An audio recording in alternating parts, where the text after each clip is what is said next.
सवालों के घेरे में है क्या पत्रकारिता? गोदी मीडिया एक आम चलन का शब्द हो गया है। ये गोदी है, ये तो जी फलाना है, ये सरकार विरोधी है। नमस्कार, मैं हूं संदीप चौधरी। आज सीधा सवाल में मैं बात करूंगा अमृत काल की, संकट काल की और चौथे खंबे की, चौथे स्तंभ की।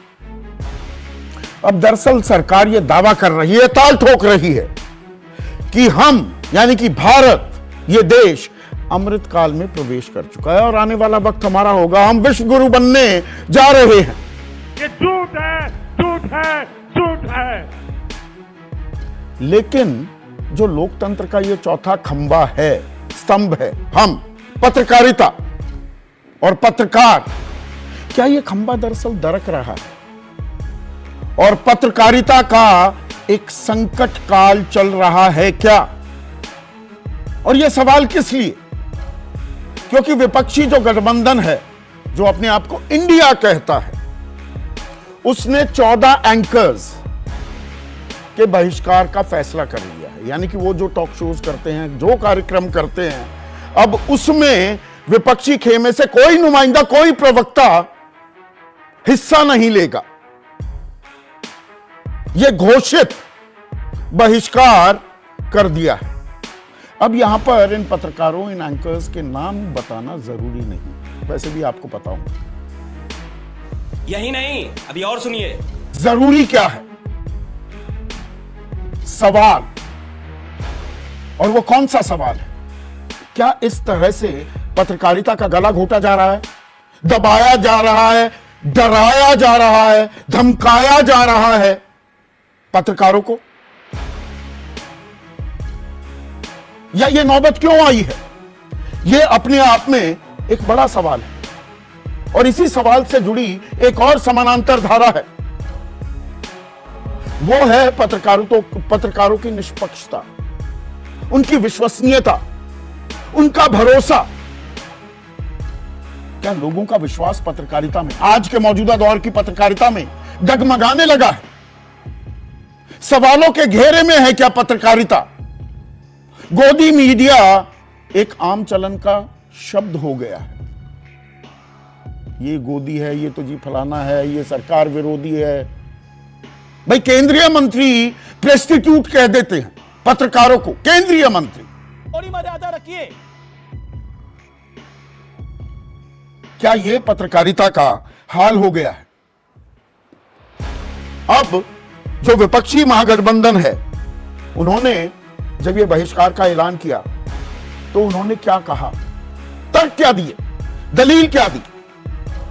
पवन खेड़ा कांग्रेस के राष्ट्रीय प्रवक्ता हैं, उनकी मीडिया सेल में भी अहम जिम्मेदारी है। वो कहते हैं कि रोज शाम नफरत की दुकानें सजाई जाती हैं, हम नफरत के बाजार के ग्राहक नहीं बनेंगे। ये बड़ी अच्छी बात कही आप। नफरत के बाजार की पोल क्यों नहीं खोलते? या ये सिर्फ नफरत के बाजार की बात नहीं है, बात उससे भी कहीं आगे है। प्रियंका चतुर्वेदी शिवसेना उद्धव ठाकरे गुट की राज्यसभा सांसद भी हैं। वो कहते हैं पिछले कई सालों से कुछ पत्रकार विभाजनकारी, नफरत से भरे प्रोग्राम चलाते रहे और इसके नतीजे साफ तौर पर दिख रहे हैं। उधर सत्ताधारी बीजेपी और तमाम नेता, राष्ट्रीय अध्यक्ष जगत प्रकाश नड्डा से लेकर तमाम लोग विपक्ष को घेरने के लिए निकल पड़े। जेपी नड्डा ने कहा कि इतिहास में ऐसे कई मौके आए हैं जब कांग्रेस ने मीडिया पर पाबंदी लगाई है। वो 1975 के आपातकाल में भी चले गए कि ये तानाशाही है, इनकी तो फितरत है, इनके डीएनए में है प्रेस को दबाना। अनिल बलूनी जो मीडिया हेड हैं बीजेपी के, वो कहते हैं घमंडिया गठबंधन में शामिल दलों का पत्रकारों पर बैन दमनकारी और तानाशाही की सोच को प्रदर्शित करता है। दमन किया जा रहा है, तानाशाही वाली सोच है। और जब 1975 की इमरजेंसी का जिक्र होता है तो इमरजेंसी में क्या हुआ था, वो बातें भी आपके सामने पेश करना जरूरी हो जाता है। प्रेस के खिलाफ सेंसरशिप तो हुई, बाकायदा मतलब अफसर पहले वो देखते थे क्या क्या खबर छाप रहे हो। इंडियन एक्सप्रेस ने तो पूरा पहला पन्ना काला छाप दिया था। अखबारों के बिजली जो दफ्तर थे, उनकी बिजली सप्लाई काट दी गई। 7,000 पत्रकारों को गिरफ्तार भी किया गया था। और हालत मीडिया की उस वक्त ऐसी हो गई थी कि 1977 में सूचना और प्रसारण मंत्री बने लाल कृष्ण आडवाणी ने कहा था, you were asked to bend, you crawled, कि आपको सिर्फ झुकने के लिए कहा गया था, लेकिन आप तो साष्टांग हो गए, आप तो लेट गए थे। पर यह तो राजनीतिक हमलों की बात हो गई। सब अपना अपना चश्मा पहनकर तथाकथित सच को आपके सामने रख रहे हैं, लेकिन दरअसल हकीकत क्या है, इसे भी थोड़ा कुरेदने की जरूरत है।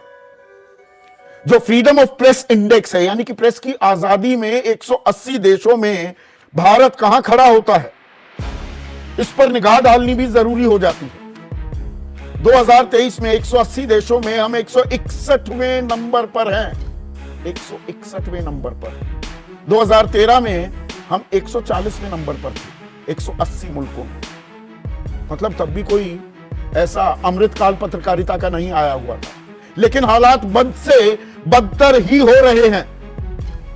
इस रिपोर्ट में यह भी कहा गया है कि हर साल औसतन 3 या 4 पत्रकारों की हत्या कर दी जाती है और पत्रकारों पर पुलिस, राजनीतिक, आपराधिक और भ्रष्ट अधिकारियों की हिंसा होती है। और यह केंद्र तक की बात नहीं है, राज्यों में भी देखेंगे, उत्तर प्रदेश हो, कोई मिड डे मील स्कीम में कि नमक और रोटी दी जा रही है, ऐसा प्रताड़ित किया जाता है, परेशान किया जाता है, पत्रकार को किसी को जेल में डाल दिया जाता है, किसी की हत्या कर दी जाती है, कोई ममता बनर्जी के खिलाफ कुछ बोल दे पश्चिम बंगाल में तो उसे गिरफ्तार कर लिया जाता है। यही काम एम.के. स्टालिन करते दिखते हैं, तमिलनाडु में, राजस्थान में भी इस तरह की खबरें आई हैं। तो ये सत्ता का चरित्र है क्या? प्रधानमंत्री मोदी ने 9 साल में कोई पत्रकार वार्ता नहीं की है, कोई सवाल नहीं लिया है, 100 से ज्यादा मन की बात कर ली, लेकिन पत्रकारों के सवालों का जवाब नहीं दिया। तो सत्ता चाहता है क्या कि पत्रकार उनकी बोली बोले, केंद्र में हो, राज्य में हो, सरकार किसी की भी हो। पर जब हम सत्ता के चरित्र की बात करते हैं तो पत्रकारिता के चरित्र की बात ना करें तो बात अधूरी रह जाएगी, चर्चा भी अधूरी रह जाएगी। मैं और एबीपी न्यूज, हम पत्रकारिता की आजादी के पूरे पक्के 100% पक्षधर हैं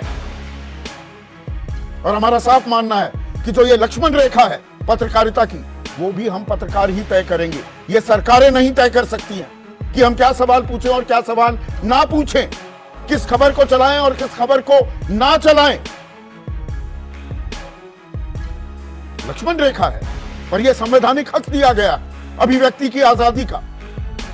पर पत्रकारिता की आजादी के मायने क्या एजेंडा सेट करना हो जाता है, प्रोपेगेंडा चलाना हो जाता है, एक नैरेटिव गढ़ना सत्ता के पक्ष में, सवाल सत्ता से कम, और सत्ता तो आती जाती रहती है, अलग अलग पार्टियां आती हैं, पर मौजूदा दौर में सत्ता से सवाल कम और विपक्ष को लगातार कटघरे में खड़ा करने की कोशिश भी की जाती है क्या? और जो असल मुद्दे हैं, आपसे, मुझसे, आम आदमी की जो जरूरत हैं, जो मसाइल हैं, जो परेशानियां हैं, जो चिंताएं हैं, जो अपेक्षाएं हैं, आकांक्षाएं हैं, उन मुद्दों को दरकिनार कर, उनको तिलांजलि देकर आग लगाने वाले भड़काऊ गैर जरूरी जो मुद्दे हैं, उन पर रोज बरोज चर्चा करना, क्या ये पत्रकारिता का धर्म है? मैं पत्रकारिता के धर्म की बात कर रहा हूं। हम खबर नवीस हैं, हम जरिया हैं, जो होता है वो आप तक निष्पक्ष तरीके से पहुंचे। उसके बाद आप इसे किसी अंदाज में किस तरह से ग्रहण करते हैं वो आपकी मर्जी।